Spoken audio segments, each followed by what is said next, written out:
are not from the correct perspective. So yeah, look at me getting sentimental. My softball team tells me it's because I'm a Cancer. Okay, folks, are you ready for your next comedian? That's what I like to hear. Okay, folks, when I first started doing comedy, I don't even know if I'd done an open mic yet. I saw this comic at Yuck Yucks, and I thought, I want to be that funny. And so, folks, please put your hands together for the hilarious Kari Johnson.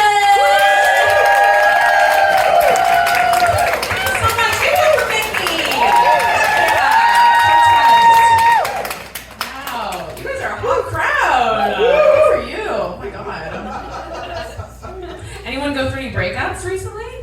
Woo! No? Yeah? Nice. You seem happy about it too. You're like, okay, bye! Are you like slowing yourself around a little bit now, or what's going on? No. No, not enough. Maybe Santa will come early this year, but we have to wait and see. That's fun. I went through a breakup in the fall, and I'm much happier now. I'm actually, yes, thank you. Yeah, I was slowing myself around for a little bit. Yes, it was so fun. Saw an uncircumcised dick. We like it, right? It was a long foreskin too. Like it looked like I could lasso with it. Like just put on Mickey's hat and just like Quentin Tarantino cowboy western style. Let's go. It went slack for a second too. And like when I saw it and looked closer, it just kind of looked like the sorting hat from Harry Potter. Genuinely, like there's just a little flap there that's just like, no Saturday.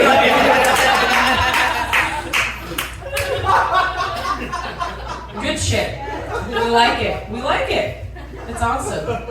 I had been with this guy that refused to eat my ass, and frankly, that's unacceptable, right? Unacceptable. Frankly, unacceptable. And he kind of was just like weird about like the whole conversation turned, right? Because I asked, and he was like, Kari, I would never lick an asshole. Never! But maybe I would if it was bleached. Doesn't make any sense, you guys. Like, it's not like color implies a flavor. In your anus, the whole thing.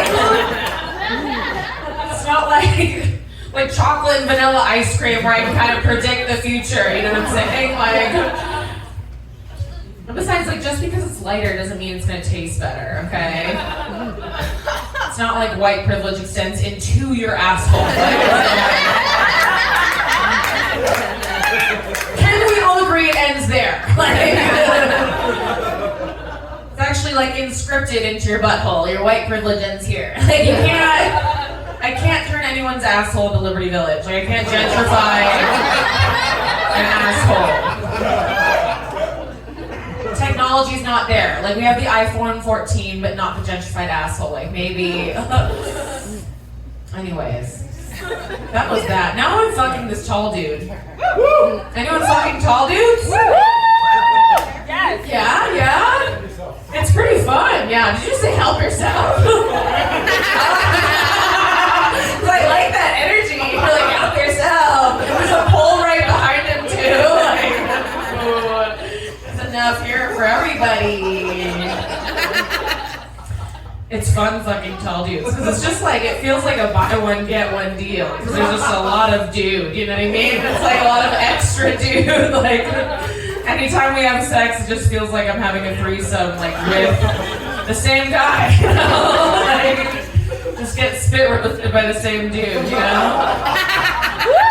We love it. People are just like, I just had a threesome with Kyle and Sam, and I'm like, well, I just had a threesome with hand and foot. It looks really good. So good. Do we like thongs in this audience? Sure.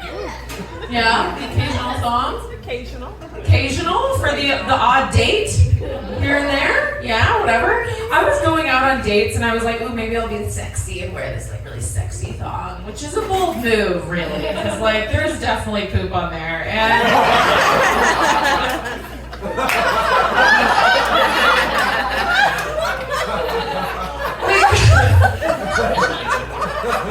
Thongs, kinda hot, also pretty disgusting, you know?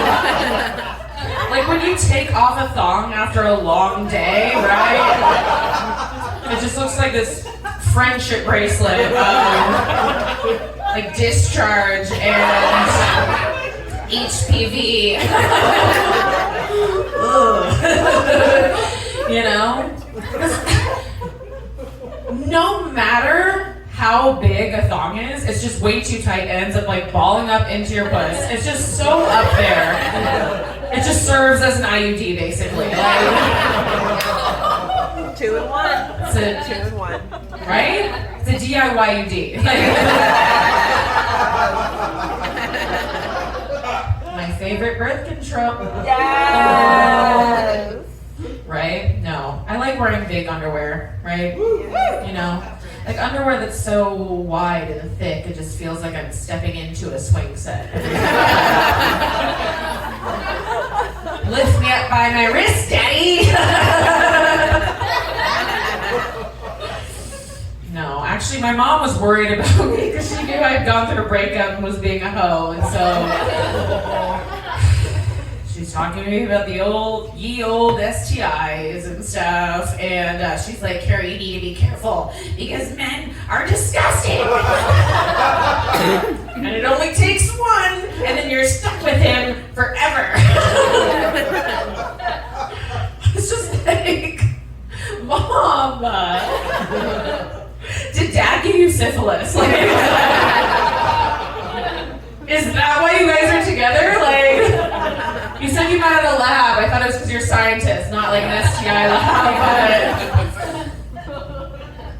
But she just like was so insistent too that I wear a diaphragm. She's like, men are disgusting. You need to wear a diaphragm. Like,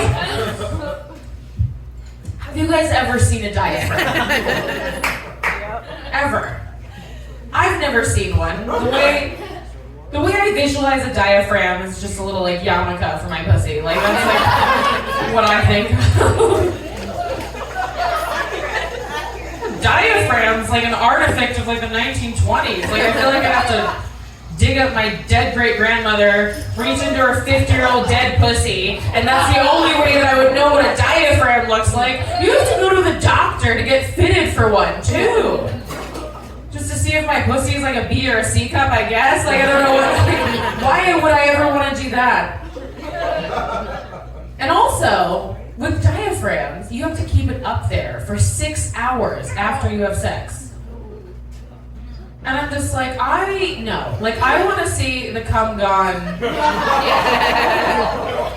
immediately. Immediately, goodbye, in the garbage can, in my mouth if it's compost week. Like,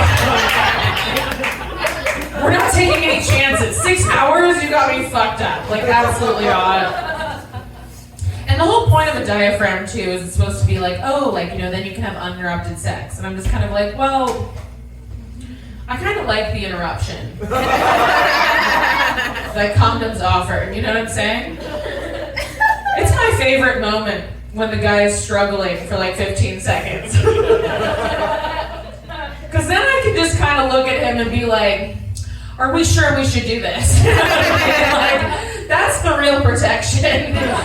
He's not looking at me, I can still run, you know what I mean? Oh my god. Foa talked about therapy. Yeah, make some noise if you're in therapy. Good. Take care of yourselves, babes. That's awesome. That's awesome. I have a therapist. She's cool for the most part. I started off on BetterHelp, which is kind of a bold title for a company that should be called like Yikes. Better Than No Help. Or Yikes. Yeah. Or Help, maybe. Just Is anyone copyrighted just help? Like, but I'm with a therapist now. She's actually a student. That's all I can afford. We're like, let's just get the pilot in training and hope it's not a 9/11 today.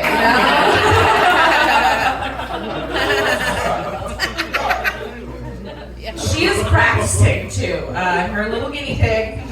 And she sometimes gives me really confusing advice. Like she's like, Kari, anytime you have these little like anxiety spirals, what you need to do is just hold a frozen orange in your hand. And I was just like, and then? And she just like, hold it in your hand, notice that it's cold, and that it's an orange. And I was just like, Denise, like, I just e-transferred you $100, like, and you think I can still afford produce? Like, what are you talking about? Like, we're in Toronto. We can't like go to therapy and also have farmers market energy at the same time. Like, this is not gonna happen. Like, you know what I mean? My multivitamin is just Halloween candy right now. I have 6 roommates and half of them are bugs, so.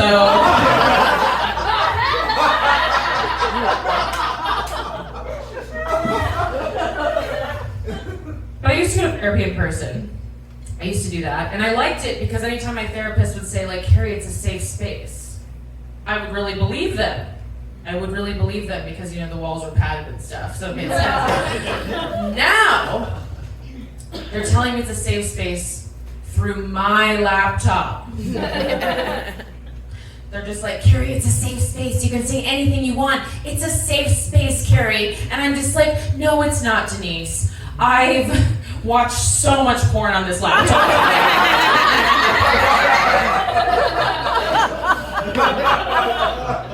Like, I don't know how we're gonna talk about my inner child when the last tab I closed was called The Little Sperm Maid. Like,